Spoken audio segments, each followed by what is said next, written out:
अस्सलाम वालेकुम। कैसे हैं आप सब? उम्मीद करता हूँ आप सब खैरियत से होंगे और उम्मीद है कि आपको दरावत डैम की सैर की पहली किस्त ज़रूर पसंद आई होगी।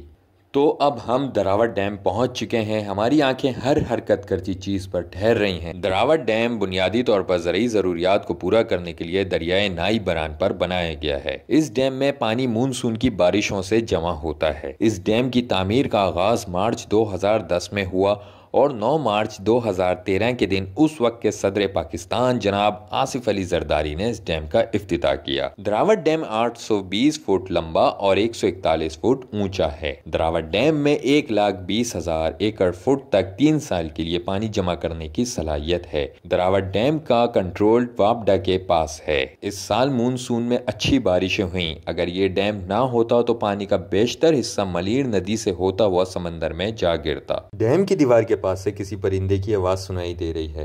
आइए देखते हैं ये कौन सा परिंदा है और क्या है। देखने पर मालूम हुआ कि ये पैल क्रेग मार्टिन या अबाबील है। आमतौर से अबाबील को हमेशा हवा में तेज़ी से परवास करते पाया।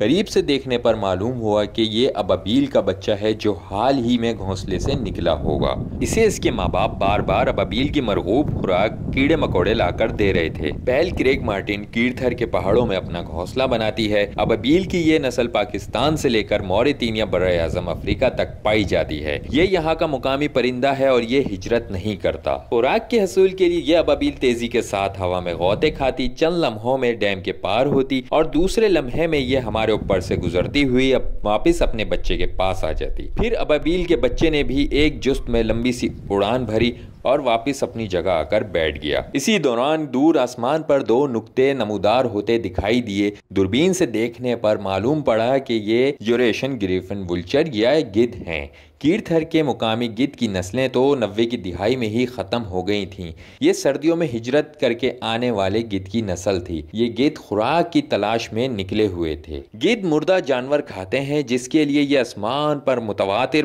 पर फैलाए उड़ते रहते हैं। गिद्ध वजन में 6 से 10 किलो तक होते हैं। तो गिद्ध पर मारकर उड़ने के बजाय जमीन से उठने वाली गर्म हवा थर्मल के सहारे हवा में तैरते रहते हैं और कई किलोमीटर का फासला चंद मिनटों में तय कर लेते हैं। अभी हम इसी आस में थे कि ये शायद करीब ही कहीं उतरे, मगर ये हमारी नजरों से ओझल हो गए। अब ये नज़ारा है दरावत डैम के दूसरी तरफ का, जहां से पानी सप्लाई किया जाता है। अगर झील की तरफ देखें तो नीला आसमान और नीले पानी का हसीन इम्तजाज निहायत सुकून आवर है। ये अब हम डैम के पार जा रहे हैं। एक बात याद रखें, इस डैम में नहाने से गुरेज करें। यह डैम गहरा है और पत्थरों और खड्डों से भरा पड़ा है।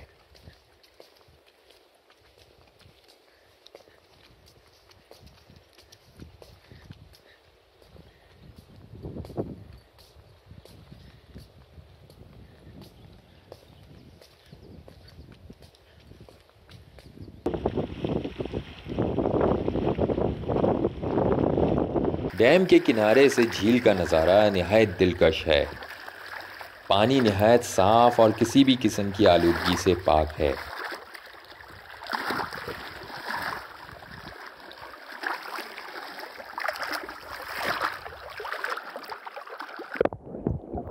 ये देखें नाजरीन, मैंने अपना कैमरा पानी में डाल दिया है।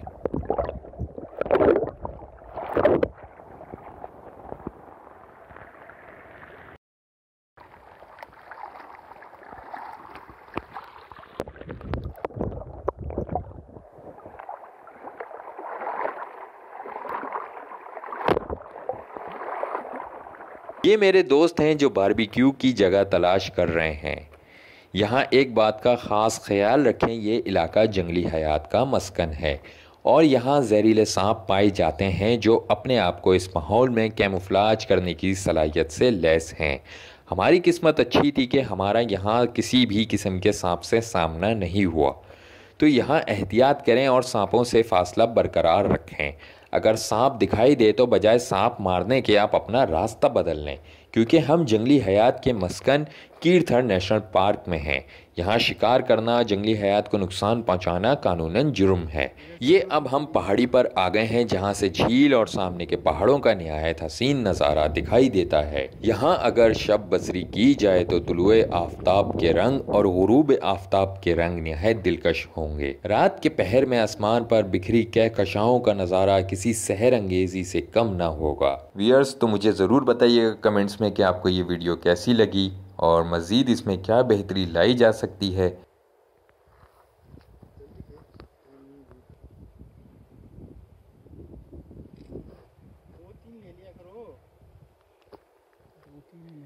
ये वापस आते हुए हम डैम के रास्ते में एक ऐसे मुकाम पर रुके हैं जहां से मैदान का पूरा नज़ारा दिखाई देता है। डैम के पानी और हालिया बारिशों ने यहाँ हरियाली बढ़ा दी है। आप सबसे गुजारिश है कि वीडियो को लाइक करें, कमेंट करें और शेयर करें। हमारे दरमियान अराउंड अस को सब्सक्राइब करना ना भूलें।